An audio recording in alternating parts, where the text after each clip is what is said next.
너 내가 마음에 안 드는구나. 아닌데? 나 되게 마음에 드는데? 호의가 계속되면은 그게 관리인 줄 알아요. 아우 그만해 그 무식해가 시국 그 뜻도 몰라.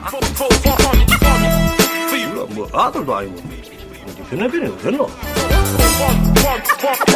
이런 상황을 어이가 없다 그래요. 지금 내 기분이 그래. 어이가 없네. 시나리오 쓰고 있는 미친 새끼가.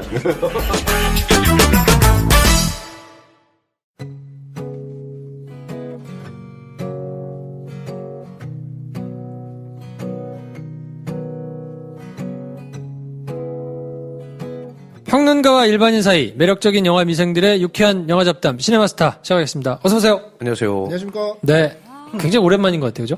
생각해보니 그러네요. 네, 계속 다른 게스트분들 오시고 뭐 이렇게 네. 모시고 했는데 네. 간만에 저희 셋이서 다시. 뭐 제가 대체 가능하다 뭐 이런 얘기들이 있는 것 같은데. 아이, 그래도 환영합니다. 그런 얘기. 네. 아무튼. 인상적인 댓글 한 번씩 좀 읽어볼까요? 아, 네. 네, 슈라 호이크 원님께서 네. 오라버니들 싱글라이더도 해주세요.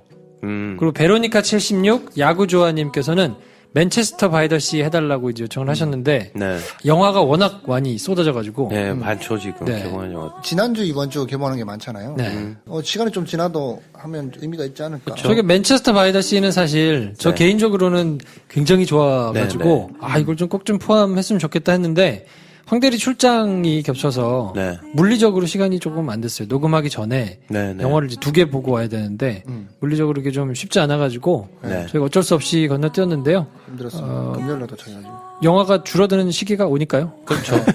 흉년일 때 네. 저희가 아껴뒀다가 이렇게 묵혀놨다가 하나씩 푸는 맨체스터 걸로. 바이 더 씨는 꼭 한번 해드리도록 하고요. 네. 대감님 보셨나요? 맨체스터 바이 더 씨. 저 못 봤어요. 아, 그래요? 네. 꼭 봐야 돼요. 아, 그, 그래요? 영화 다들 진짜 좋아요. 난리더라고요. 영화 진짜 사실 좋아요. 그건 그 예고편을 보고 네. 싫어하기가 굉장히 힘든.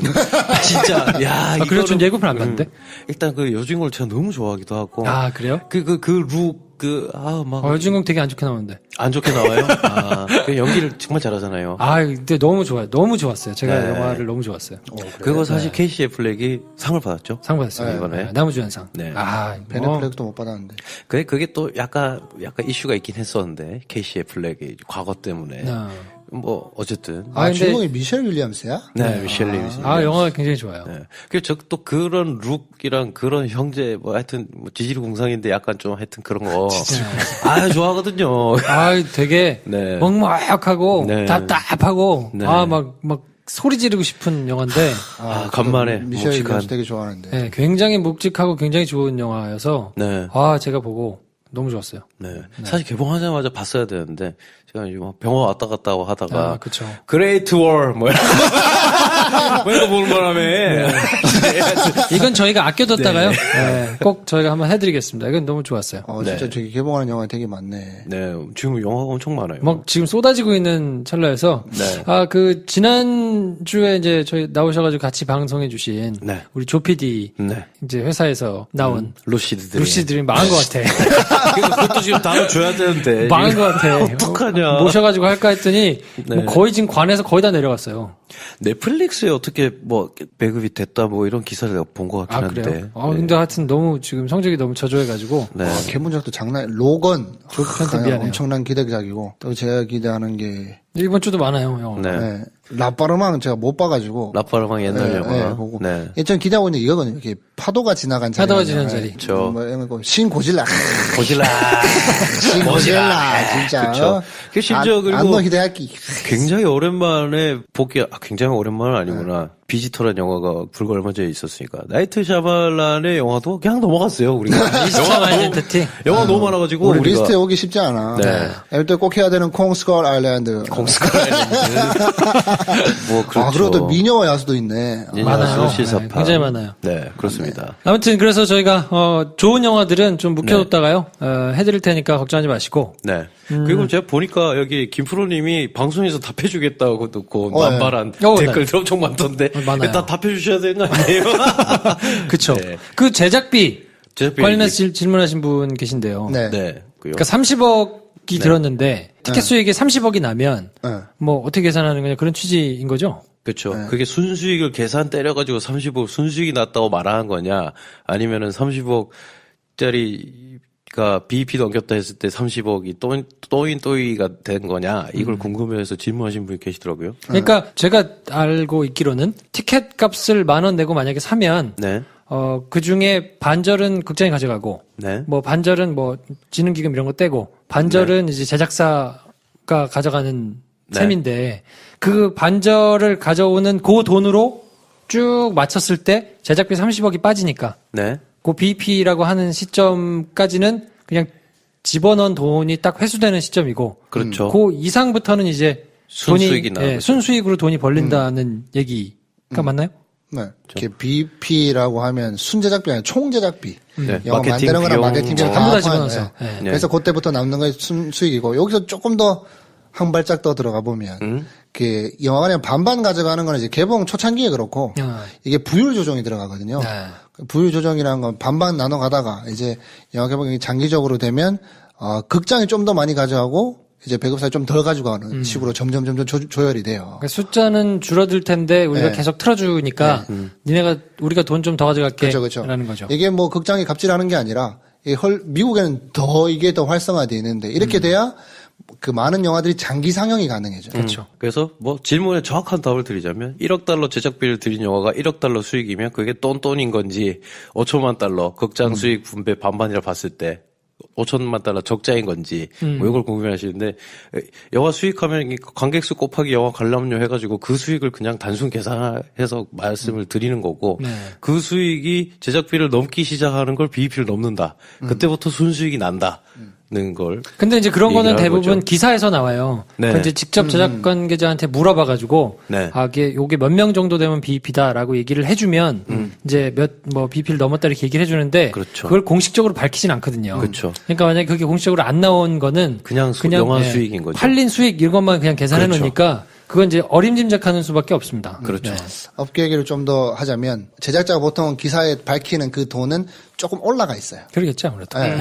이게 좀 약간 돈 좀 들어갔고 풍이 네. 좀 이렇게 섞여 있어야 좀 덜 들어도 내부적으로는 사실 이렇게 밖에로는 얘기했지만 우리 요거다 해서 좀 무마하는 것도 있고 네. 중고 세탁기님이 하신 질문인 거죠. 굳이 영어로 물어보신 이유가 아마 IMDb에 뜨는 거기서 버짓이랑 그로스랑 그거를 얘기하실 수도 있을 것 같아가지고 미국 상황도 조금 이야기를 하면 IMDb에 뜨는 버짓 제작비는 총재가 아니라 순제작비예요. P&A를 뺀 거. 빠진. 네. 근데 미국 시장 같은 경우는 P&A를 거의 순제만큼 거의 그만큼 넣거든요. 큰 영화는 거의 1대1 비율이 될 정도로. 네. 그러니까 뭐 1억 달러의 제작비 미국에서 들었다 그러면 1억 달러만 벌면 아직 또 BEP가 아닌 거죠. 네. P&A 비용이 얼마인지 모르니까 훨씬 더 많이 상회를 해야 BEP가 맞춰지는 그런 상황이 되겠죠. 네. 여기서 P&A라 그러는 건 이제 프린트하고 광고하는 비용인데 네. 필름 만드는 롤을 비용. 한 통을 만드는데 돈이 들어가니까 네. 프린트 비용이 있는데 지금은 뭐 하드 복사하니까 그쵸. 그 비용은 많이 줄어들기는 했는데 네. 뭐 어쨌든 뭐 그거를 통상 가리켜서 이제 P&A 비용이라고 하고요. 여기 또 다른 질문 또 있어요. 이거 황대리는 김프로님이 또 답해 주셔야 돼요. 네. 가만히 정 대장님이 남겨주셨더라고요. 궁금한 점 2가지가 있어 질문드립니다. 1. 요즘 극장을 가면 영화관 단독 상영인 영화들이 자주 눈에 띄네요. 이런 작품들은 배급사가 해당 극장인 경우에 가능한가요? 일반 배급사라면 모든 극장을 상대로 배급해야 이윤이 더 생길 텐데 왜 이렇게 하나요? 그러니까 만약에 롯데에서 만든 거면 롯데에서 트는 거 오케이. 근데 만약에 뉴에서 만든 거다. 그럼 왜 CGV에서만 트냐? 이런 일이 종종 있는 이유는 뭐냐? 이런 게 첫 번째 질문이고 이거부터 대답을 한번 갈까요? 우리 황 대리님. 네. 왜 이런 거예요? 무슨 수업 시간이에요? 네.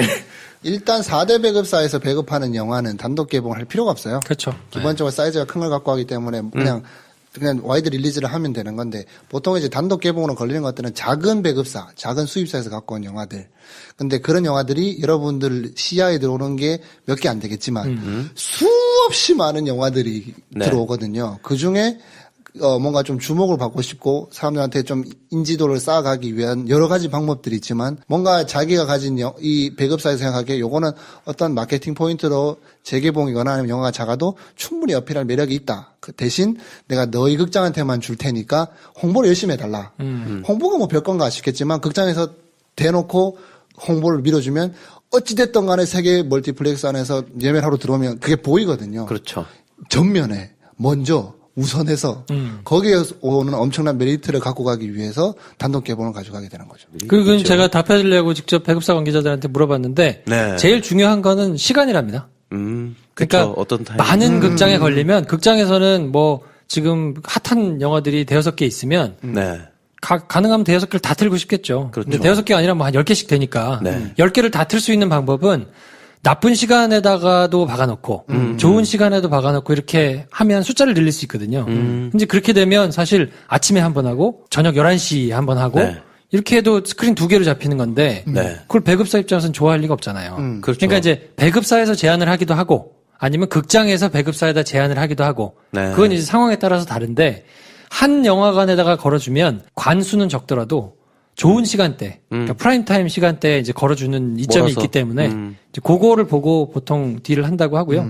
뭐 누가 먼저 제안하느냐는 상황에 따라 다르다고 그래요. 네. 배급사 입장에서는 사실 네. 전체 영화가 좋아서 전체에 다 틀 수 있으면 좋은데 그렇죠. 안 그러면 CGV가 제일 많으니까 CGV에다가 그냥 좋은 시간 받아가지고 단독으로 하는 게 나쁘지 않거든요. 몰아주겠다. 근데 또 그렇게 하면 그렇죠. 다른 극장들에서 다음번 영화 할 때 이제 미운털 박히면 안 되니까. 그래서 그리고 그때 또 단독 개봉을 하게 되면 부유 조정이 다르게 들어가죠. 그렇죠. 우리 것만 틀어줄 테니까 그러면 우리 더 많이 먹겠다. 극장주에서 이렇게 그러니까 이제 재조정 뭐 들어갈 거기서 수도 있고. 이제 뭐 죽는 소리 하면서 네. 이번엔 CGV가 막 해가지고 했는데 다음번에 그럼 우리도 줘 그럼 메가박스하고 또 이렇게 하고 뭐 네. 그런 게 이제 계속 배급사에서는 있다고 하더라고요. 맞습니다. 뭐이 정도 하면 답이 되지 않았을까 네. 싶습니다. 이 정도면 우리 되게 있어 보인다. 네. 그 두 번째 질문인데요. 제작 배급사의 PD는 어떤 역할을 하는 건가요? 일반 TV 방송인 경우 PD는 감독의 역할을 하는 직책이라고 아는데 영화는 감독과 PD가 둘 다 있어 역할 분담이 어떻게 되는지 궁금합니다. 네, 감독과 PD가 어떻게 다른지. 이거는 우리 조 PD 있었을 때 했으면 더 명확했을 텐데. 그러게 그때 이게 그걸 왜 생각을 못했지? 네. 조 PD 왔을 때 듣고 그거 질문이 생각나실 게 아닌가 그런가 그럴 수도 타이밍상. 있죠. 생각해봅니다. 그러니까 조 PD가 PD인 거고요.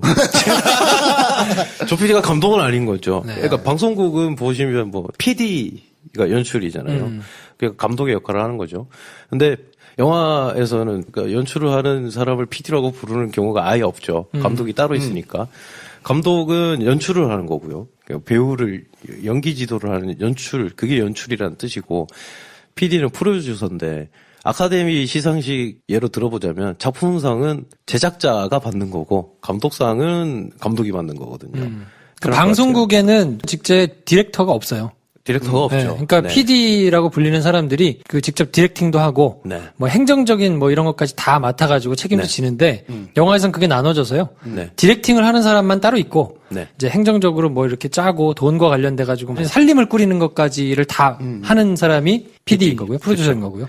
방송국에서 보면 보통 PD를 보고 그 배우들이 감독님 하거든요. 그렇죠. 그거는 좀 네. 약간 대접하는 의미에서 PD들을 감독님이라고 부르는 건데 사실 정확한 명칭은 PD인 거고 헐리우드에서는 정확하게 역할이 나눠져 있거든요. 요걸 한번 짚어보는 시간이 되면 좋지 않을까. 그 짚어봐봐. 그래, 제가 재밌다. 몰라서 물어봤거든요. 그래.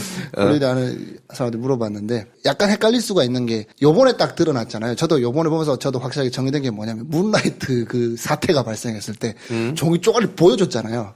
거기에 나와 있는데 문라이트 작품상 나와 있는데 밑에 적혀 있는 PD들 이름을 가만히 보시면 이게 IMDb에서 뭐라고 표현된 사람이 이 상을 받나. 그렇지. 그걸 찾아볼 수 있거든요. 거기에 IMDb에는 여러 PD를 표현하는 표현은 이렇게 있습니다. 프로듀서, PD죠. 유저큐티브 프로듀서. 그다음에 코 프로듀서, 그다음에 어소시에이트 프로듀서. 그러면 작품상을 이 중에 누가 받냐? 이규제큐티브 프로듀서가 받는 게 아니고 프로듀서가 받아요. 그래요. 이규제큐티브 프로듀서 예를 들면 이제 문라이트를 예를 들면 이규제큐티브 프로듀서라고 하면 브래드 피트예요. 그렇지. 근데 상 받을 때 브래드 피트가 안 나왔잖아. 이름에도 없고. 그리고 PD가 받는데 이규제큐티브 프로듀서는 말 그대로 거의 최종 결정권자예요. 우리나라로 붙이면 제작자인 거죠. 네. 제작사 대표. 돈 많이 내는 사람. 네, 제작사 대표 돈 끌어오고 최종적으로 결제하는 약간 상위단에서 페이퍼워크 위주로 하는 행정 업무의 최종 결재권자인 이규제큐티브 프로듀서가 이런 역할인 거고. 근데 헐리우드에서 작품상을 주는 PD는 그냥 프로듀서예요. 프로듀스 생산하는데 실권을 가지고 있는 실질적인 사람이죠. 역할을 하는 사람이 프로듀서인 거고. 그렇죠. 코 프로듀서인 경우에는 이제 협력 프로듀서라고 할 수가 있는데 PD보다는 좀 아래에 있고 좀 PD를 도와주는 어시스턴트하는 그런 역할인 거고 역할이 나눠져 있는 지역 기반으로 나눠져 있을 수도 있고 액션을 연출하는 감독이 따로 있을 수도 있잖아요. 이렇게 네. 나눠질 수 있는 것처럼 역할 나눠질 때 나눠지는 코 프로듀서가 있고 그다음에 어소시에이트 프로듀서는 이제 진짜 프로듀서 아래에서 돕는 역할. 네. 어떻게 보면 우리나라로 굳이 붙이자면 PD보다 아래는 그냥 제작실장 같은 네. 그런 느낌이 이제 어소시에이트 프로듀서 그렇습니다. 네. 그래서 뭐 이 정도면 답이 되지 않았을까 싶은데요. 네. 팟빵 댓글 많이 남겨주시고. 많이 남기면 이렇게 22분이 됐어. 이렇게 많이 남기면 이렇게 힘든 일이 발생하거든요. 네. 자, 우리 문나이트 그래서 문나이트 그러니까 방송에서 답해드리자 하지 말고 메일을 메일로 보내드릴게요 이렇게 하면 편하겠다. 또 이런 궁금하신 분들이 또 있을 수 있으니까요. 그래요. 자, 맞네요. 문라이트에 대해서 그럼 이제 본격적으로 영화 얘기를 할 텐데 시작한 지 3주 만에 김프로의 리뷰는 폐지하도록 하겠습니다. 제가 이게 적고 하는 거가 힘들어서 그런 건 절대 아니고 그래요. 들으시는 분들이 걸그적거린다고 생각하시는 분들이 많아가지고 걸리적거린다고 생각하시는 분들이. 김프로가 네. 아주 짧게 정리를 하는 게 차라리 낫겠다. 네네네. 네. 그래서 이렇게 주저리 설명하는 거는 제가 이제 안 하도록 하고 문라이트는 총 3부로 구성되어 있습니다. 1부는 리틀, 네. 2부는 샤이론, 그리고 3부는 블랙. 네. 그래서 이제 아주 어렸을 때 청소년기, 네. 그리고 이제 청년으로 아예 컸을 때 네. 이렇게 3부작으로 나눠서 1, 2부 때는 이 친구는 굉장히 유약해가지고 왕따도 당하고 여기저기서 괴롭힘도 당하고 계속 그런 친구예요. 네. 그래서 1부에서 후안이라는 자기 후견인격이 되는 사람을 만나서 네. 근데 1부는 죽어요. 1부 나오고. 네. 2부에는 후안은 죽은 거로 나오고. 네. 이제 청소년이 돼가지고도 왕따를 계속 당하면서 힘들게 지내다가 이제 본인의 케빈, 얘네는 친구와 처음으로 연정을 느끼죠. 그래서 처음으로 이렇게 뭔가 터치가 있었다고, 릴레이션십을 그 뒤로 이제 갖지 않았다고 하는데, 이제 그때 뭔가 새로운 경험을 해변가에서 하게 되고, 네. 3부는 학원 폭력에 휘말려가지고, 주범이죠. 네, 사랑을 하나. 자기가 주범이죠. 그러니까 계속 얘는 억울하게 당하다가 네. 한 번 의자로 내리쳤다가 네. 이제 경찰한테 붙잡혀서 교도소로 가고 제대로 소년 먹인 갔다가 거지. 네. 교도소 갔다가 이제 나와서 힘을 키워야 되겠다. 그래서 막 몸이 이만해져서 나옵니다. 네. 그래서 이제 후안이 하던 네. 마약 판매상을 이제 본인이 선부에서는 이제 하는 걸로 나오는데 오랜만에 전화가 오죠. 케빈한테. 그래서 정말 설레는 마음으로 케빈을 찾아가서 케빈과 함께 그 옛날에 그 기억이 있던 해변가 뭐 이렇게 가는 것으로 이제 한 아이가 어떻게 성장하는가를 보여주는 영화가 되겠습니다. 좋네. 아, 진짜 이렇게 써야 되는데. 딱 좋네. 뭐 수첩에 쓸 필요도 없고. 그러니까요. 제가 그 무슨 변태같이 맨날 극장 들어가서 그거 50가지 그레이 수첩 필기가 참 맞아요. 네. 이거 약간 따지는데 저도 이게 조피디 나왔을 때 그레이트 워 2부를 들었는데 네. 우리끼리 막 떠들 때 재밌다가 갑자기 리뷰 들어가니까 우리가 처지더라고. 그냥 듣고 그렇죠. 네 맞아요. 모든 비난을 저에게 주시고. 리뷰를 제안한 게 저였는데 그래요? 저의 제안이 부끄러워졌네요. 아니야. 근데 그걸 제가 생각해 보니까 그거를 가지고 그냥 주저리주저리 풀 게 아니고 잘 준비를 제가 해야 되는데 솔직히 그 영화를 보러 가서 네. 제가 또 영화를 그 두 개보다 좀 더 보거든요. 왜냐면 이걸 할 거냐 말 거냐를 결정하기 위해서 이제 그 좀 더 보니까 네. 여러분들이 모르시겠지만 그러니까 그 주 개봉 영화는 일단 다 보시고요. 김프로님이 많이 본다고 생각하시면 그래서 됩니다. 이 중에 뭐 할까? 이제 우리한테 이제 이제 물어보시거든요. 하다 보니까 네. 많은 분들이 듣는데 대충 네. 할 수가 없잖아요. 네. 그래서 좀 그래도 이야기가 할 만한 뭐 네. 이런 걸 괜찮은 걸 좀 골라야 되니까 네. 옛날에는 숫자 보고 골랐거든요. 많이 보는 걸로 하자. 네. 그래서 했는데 그렇게 하는 것보다는 좀 좋은 영화를 골라서 하면 좋겠다 해서 하다 보니까 이걸 막 주저리주저 적어와서 막 그걸 준비할 수 있는 물리적인 시간이 좀 없어서 그냥 했더니 네. 아니라 다를까. 네. 아니에요. 저희 지금 김프로님 그렇게 겸손하게 얘기하시고 황대리도 자기를 항상 이제 낮추면서 농담을 하지만 우리가 그냥 영화 딱 보고 와가지고 막 두서없이 떠드는 것 같지만 거기서 할 얘기는 다 나온다. 약간 이렇게 건방지게 해보게. 내가 봤을 땐 그렇다. 자, 그래서 문라이트 저는 솔직히 네. 기대가 커서 그랬는지 네. 좀 불친절하게 느껴진 포인트가 어디였냐면 저는 이제 영화를 색깔이나 이미지로 보지 않거든요. 네. 그리고 1부에서 그게 좀 여실하게 드러났는데 뭐 패닝이라든지 아니면 핸드헬드라든지 뭐 이런 기법들이 이제 좀 사용되잖아요. 잔디밭에서 뭐 뛰놀 때 한참 이렇게 길게 막 이제 포커스 아웃했다가 다시 들어갔다가 뭐 그게 이제 나름대로 의미하고 있는 카메라 워킹이 가지는 의미 뭐 이런 게 있을 거 아닙니까? 그런 거를 그냥 젖어들어서 이게 느끼면서 보시는 분들한테는 굉장히 묘한 매력이 있을 텐데 네. 솔직히 저는 그렇게 카메라 워크가 이렇게 들어가는 거를 그렇게 썩 좋아하지 않는 것 같아요. 그러니까 늘 영화를 볼 때 정직하게 그냥 잘 보이는. 네. 네. 잘 보이고 친절하게 설명되고 중간중간에 뭔가 이렇게 서사에서 유머 코드 좀 들어가고 네. 뭐 이런 거를 좀 좋아하는 것 같은데 제가 맨체스터 바이 더 시를 두 분이 안 보셨으니까 거기는 그래도 뭐 허탈하게 좀 웃거나 상황 때문에 이렇게 좀 약간 허허하게 되는 부분들이 좀 있거든요. 네. 그러니까 이제 그런 부분들이 좀 친절하게 좀 느껴졌던 것 같은데 문라이트는 이제 그렇지는 않으니까요. 그쵸. 뭐 초지일관 뭐 유머 코드가 들어가거나 뭐 이런 거는 아니니까 이거를 호흡가 굉장히 극명하게 좀 갈리겠다. 근데 분명히 친절한 설명 방식은 아닌 거는 맞는 것 같다. 그렇죠. 그러니까 사실 뭐 매체바 씨는 어느 정도로 묵직할까의 기대보다는 그냥 되게 익숙하고 기대하게 되는 좀 구디런팅 뭐 이런 영화들이 이제 막 계속 떠오르더라고요. 구디런팅, 다니엘 블레이크 뭐 등등의 영화들이 막 떠오르면서 약간 비슷한 느낌이 있기는 하죠. 네. 와, 이 영화 또 어떨까?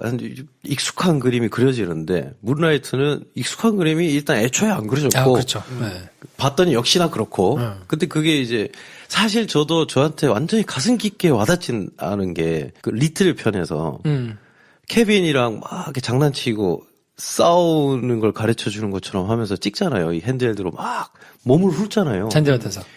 이때 저는 이렇게 약간 저걸 대놓고 저렇게 찍다니라고 생각하면서 무슨 생각을 했냐면 내가 그 성 정체성에서 이들과 같은 시선을 유지하지 않으면 툭 떨어져 나올 수밖에 없는 컷인데 이걸 그냥 다시 돌이켜 생각해 보니 별거 아닌 행동을 하는데 여기서 은연중에 나타나는 섹슈얼리티를 보여주려면 당연히 이렇게 찍는 방식으로 찍었거든요.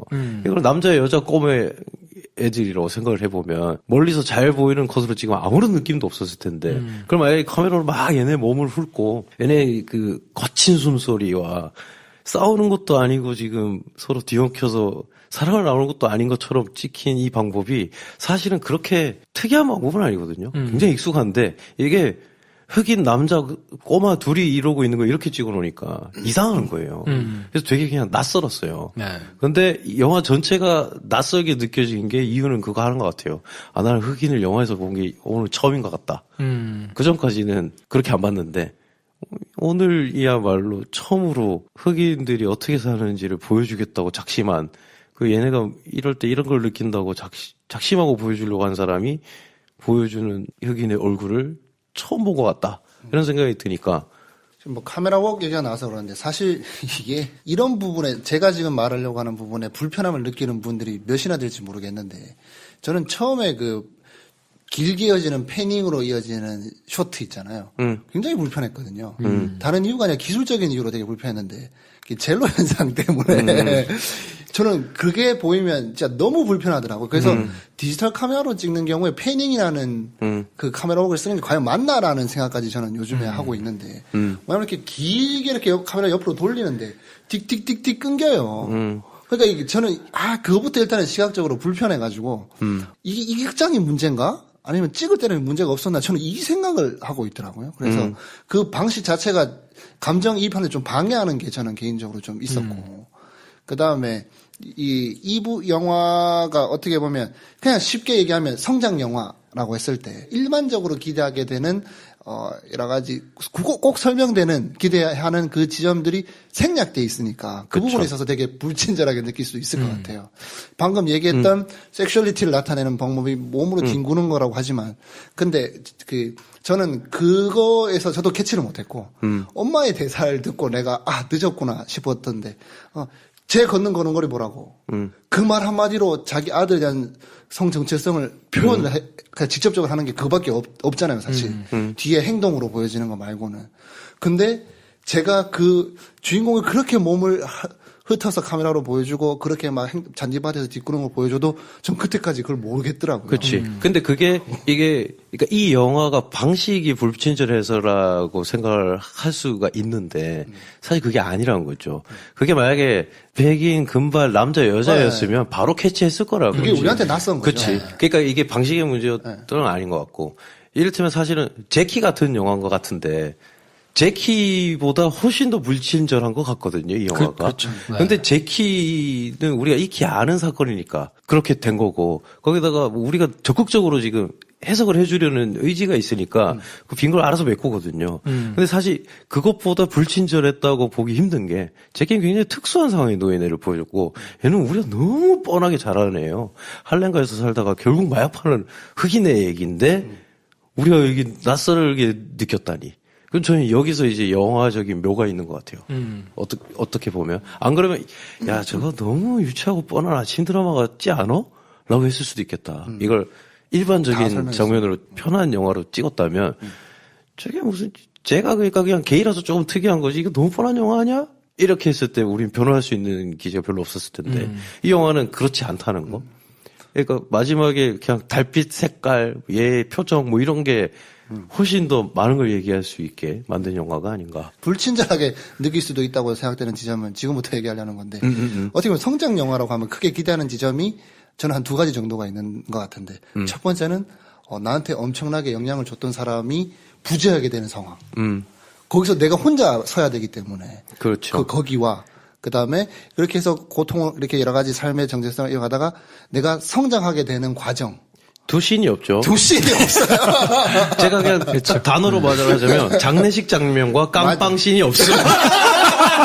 그렇잖아요. 그렇죠. 아래 무식하게 얘기하면 어떡해. 그거 두 개가 없는 그게 게 없어서 이게 성장 영화야 이렇게 느낄 수 있다는 깜빵 씬이 없어. 깜빵 씬이. 그러니까 그 대목에서 이거를 야 정말 시 같다. 그래서 훌륭하다고 느끼는 사람이 있는 반면에 뭐야 그렇죠. 라고 느끼는 사람이 있는 거죠. 왜냐면 그게 파트 2에서 면봉같이 생겼던 애였는데 파트 3에 생겼는데 홍환이 다시 등장하잖아요. 그렇지. 그러니까 저는 근데 오히려 여기서 좀 절묘했거든요, 그게. 그래서 얘가 깜빵에 갔어. 깜빵에 가가지고 식판 들고 서 있는데 좀 이제 우리 그 없어진 시나리오를 우리 세 명이 지금 쓸 수도 있잖아요. 그렇죠. 그걸 왜 또 봐야 되냐는 거지. 그러니까 오히려 저는 충격적이었던 게 그 얼음물에 얼굴을 쫙 담그고 애를 좁힌 다음에 그 산부로 딱 지나갔을 때 등 근육 울부짖는 등 근육으로 세면대 얼음 쫙 발라놓고 세수를 하고 있잖아요. 그래서 전 뜨악했거든요. 쟤야? 그러니까요. 그래서 점프해버리잖아요. 그리고 딱 봤는데 얘가 차를 타고 가는데 그 후한 업그레이드 버전이 돼 있어요. 심지어 코스프레를 하고 있어요. 후한 코스프레를. 저 이상이죠. 아랫니만 끼웠던 금리를 위아래를 세트로 나는 그게 탈부착식인 거를 이번에 처음 봤어요. 야 저거를 이빨을 다 뽑고 심은 건가? 뭐 생각했었는데. 밥을 어떻게 그게 그렇죠. 그게 그릴 뭐 이렇게 뭐 힙합하는 사람들 그런 걸 하는데 네. 그게 업그레이드 돼 있을 뿐더러 왕관 모양 장식품이 원래는 그쵸. 2D였는데 크게 막 3D 입체 모양 딱 갖다 놓고 그리고 머리 이상한 두건 딱 꽂는 두건 업그레이드 돼 있잖아요. 그쵸. 그래서 중간이 생략된 지점이 오히려 저는 되게 감독이 우리를 지적인 상대로 봐줬다고 싶은 게 야, 니네 알잖아 어떻게 됐을지. 그리고 넘어가 버린 거예요. 네. 그러니까 오히려 저는 그리고 나서 전화를 받는 순간 케빈의 전화를 받는 순간 아 얘네가 되게 오랜만에 전화를 했구나. 얘네는 서로 이렇게 달라지는 걸 모를 텐데. 그래서 저도 이 대화를 이 전화를 얘는 어떻게 받아야 되는지 저도 난감해지더라고요. 왜냐면 나는 지금 이렇게 변한 우리의 샤일론을 나도 잘 모르겠거든. 케빈한테 지금 뭐라고 얘기할까? 근데 그때 얘의 그 수줍은 말투로 돌아오잖아요. 네. 그러니까 그때 좀 진짜 같다 이런 생각이 들었어요. 저는 이 영화의 백미는 네. 카페 씬인 것 같아요. 그쵸. 문을 열 때부터 그 뭐 음악이며 네, 그쵸. 뭐 그 롱테이크로 또 쫙 한참 동안 시선으로 네. 계속 따라가고. 두 번 부를 때까지 또 못 만나지고 네. 있다가 만나서 둘이 네. 대화를 잇고 거의 뭐 그거는 진짜 오랜만에 사랑하는 사람을 만나가지고 수줍어서 어쩔 줄 몰라 하는 LA에서 라이언 고슬링이랑 엠마 스톤으로 딱 해봐요. 지금 다 막 조마조마 눈물 막 난리 났을. 그리고 아마 사람들이 박수 쳤을 거예요. 박수 쳤을 만한 컷이 하나 있어요. 말도 안 되는 컷이 하나 있는데 딱 서로 알아보는 순간 정면 얼굴 클로즈업이 땅땅 나와요. 그래서 케빈이 샬론 이렇게 부르는데 그때 음악 쫙 커지면서 완전 기가 막힌데 너무 이상하거든요. 그 흑인 남자 둘이라서 그런 거잖아. 네. 그러니까 이게 저도 되게 돌아보게 만들더라고요. 나는 얘네가 다 그냥 내 상상 속에 그냥 갱스터들밖에 존재하지 않았구나. 흑인이라고 하면 그런 걸 처음 느끼게 된 영화가 네. 아니었을까. 여러 평론가들의 많은 해석과 네. 뭐 인생 영화로 꼽으시는 분들의 뭐 수많은 리뷰들이 막 올라오고 있어서 네. 조금 불편하시거나 낯설게 여겨지시는 분들이 좀 많을 것 같기는 한데요. 네네. 뭐 보시면서 아무튼 발견하시는 재미가 또 이렇게 저렇게 있지 않을까 그렇죠. 싶은 생각이 좀 들었어요. 저도 까딱 잡아다 이게 야 되게 불친절하다 아니면 내가 왜 보고 싶은 걸 안 보여줘야지 라는 생각을 할 뻔했어요. 왜냐면 어떤 장면에서 그랬냐면 저는 사실 그 대사가 되게 좋았거든요. 그 담임 선생님 말고 그 흑인 아주머니 선생님 교감 선생님인 것 같은데 얘가 이렇게 얼굴 조 터져가지고 면담하러 앉아 있을 때 얘를 뭐라고 좀 혼내요. 어이 꼬마야 어떻게 되는지 나한테 얘기해. 나한테 다 말해도 돼. 했더니 나 꼬마 아닌데. 그래서 샤일론이 차마 말 못하고 선생님 아무것도 모른다 했을 때 선생님이 좀 세게 말하거든요. 네가 꼬마가 아니었으면 너 그렇게 만든 놈들 여기 같이 앉혀놨어야지. 이랬더니 샤일론이 막 울어요. 그때 근데 구디 런팅에서 했던 선생님이 했던 말이랑 똑같은 대사를 해요. 괜찮다고 네 잘못 아니라고. 네 잘못 아니야. 그랬을 때 저는 구디 런팅에서의 백미인 대화 씬이 지속될 수 있는 씬이잖아요. 네. 저는 구디 런팅에서 네 잘못 아시니라고 계속 말할 때 맷 데이먼이 결국 울음으로 터뜨리던 장면이 너무 좋았었는데 여기서 그 선생님이 진짜 그런 감동적인 대사를 계속 하는데 그 선생님에서 포커스가 나가고 샤일론의 귀에는 이게 들리지도 않는다로 가거든요. 그리고 애가 각성을 해요. 내가 원한 건 얘가 거기서 울고 선생님한테 마음을 열고 그래서 얘가 조금씩 변하고 그래서 공부도 열심히 하고 이걸 내가 원하는 건데 아니 그렇게 해갖고 되는 게 아니야 라는 걸 영화가 보여주더라고요. 샤일론에게는 지금 정말 마음을 써서 얘를 도와주려고 하는 사람의 진심 어린 말도 이제 안 들리고 얘는 그냥 후한 투가 되는 수밖에 없어. 그 얘가 뚜벅뚜벅뚜벅 걸어가는데 그 전까지는 시야가 막 닫혀있던 이 영화가 얘가 교실로 들어갈 때는 그냥 보통의 영화 같아요. 굉장히 넓고 복도도 다 보여주고 그 딱 제일 대비되는 장면이 터렐입니까? 그 재수없는 라면머리 아내가 얘를 왕따를 주도하잖아요. 얘가 그래서 결국 밥 먹고 나가지고 케빈한테 이걸 시키기 전에 샤일론을 이렇게 쳐다보면서 걔를 뺑글뺑글 돌 때 그 황대리님이 걱정하는 젤로 현상의 최고봉인 장면이 나오는데 아무것도 안 보이고 자기를 무슨 먹이 쳐다보듯이 뺑글뺑글 돌고 있는 그 터렐의 얼굴밖에 안 보여요. 그러다가 싹 케빈을 보여주면서 야 조합해. 그때는 도대체 학교가 어떻게 생겼는지 저 주변에 애들이 몇 명이 있는지 하나도 안 보이던 씬으로 이걸 찍어놨는데 그리고 교관 선생님의 이제 진심 어리지만 너무 뻔한 충고를 받아들이지 못하고 튕겨낸 다음의 그 폭력 씬은 정말 정적으로 정석대로 찍어놨어요. 심지어 음악도 막 고조되면서 우리가 두근두근 할 수 있게 저 새끼 좁혀버리는구나. 오 멋있다! 라고 말하게 찍어놨거든요. 근데 그리고 나서는 바로 그 뒤에 깜빵 씬들은 기나긴 깜빵 씬들은 생략돼 버렸단 말이죠. 그러니까 이런 연출의 묘가 너무 기가 막히다. 네. 뭐 근데 심지어 저도 그때 선생님이 하는 말을 나는 좀 들었으면 좋겠다. 이 영화는 왜 저걸 안 들려주나 이런 생각을 했을 정도니 아마 이 호흡이나 여기 나는 좀 불편하다. 난 뭔지 못 느끼겠다 하시는 분들도 분명히 생각보다 훨씬 많을 수도 있겠다. 배 감독님의 지금 얘기를 듣고 혹시 네. 나중에 다시 영화를 한번 훑어보시면 이때 이런 게 네. 이런 의미였구나 내지는 이런 네. 방식이었구나 하는 게 다시 보일 수 있을 만한 게 있는 것 같아요. 저도 그냥 네. 지나쳤던 부분들 좀 있는 것 같고. 근데 네. 스코어는 어쨌든 4만 명이면 네. 그렇게 많이 본 거는 아니라서 그쵸. 막 숫자가 막 폭발적으로 올라갈 것 같지는 않거든요. 네, 근데 네. 시네마스타 듣고 뭐 영화 좋아하시는 분들이라면 뭐 한번 생각하시고 담담하게 네. 영화를 한번 보시면 어떨까 싶고요. 저희는 다음 시간에는 핵소고지. 네. 네, 핵소고지를. 이거는 황대리가 하자그랬어요. 네. 핵소고지. 제가 맞아요. 봤어야만 했기 때문에 네. 그래서 다음 시간에는 핵소고지에 대해서 정리를 해드리겠습니다. 재밌는 시간이 될 것 같네요. 네. 그 소개를 안 했네. 그 오프닝 때 저희가 나온 노래는 더 문송이라고 그녀라는 영화에 나왔던 네네네. 스칼렛 요한슨이 네. 직접 불러서 굉장히 화제가 됐던 네. 임현정 씨가 불러주신 네. 우리 잘 지내고 작년에 우리 같이 네. 앨범 내시고 뭐 잘 활동하고 그렇죠. 계시더라고요. 그 문송을 그때 한번 들려주신 맞다, 적이 맞다. 있죠. 네. 그래서 임현정 씨의 더 문송 들으면서 저희 인사드리고요. 네. 다음 시간에 핵소고지로 찾아뵙겠습니다. 평론가와 일반인 사이 매력적인 영화 미생들의 유쾌한 영화 잡담 시네마스타 다음 시간에 뵙겠습니다. 안녕히 계십시오. It's a quiet 좋아요, 구독, 공유, 알림 설정 필요합니다.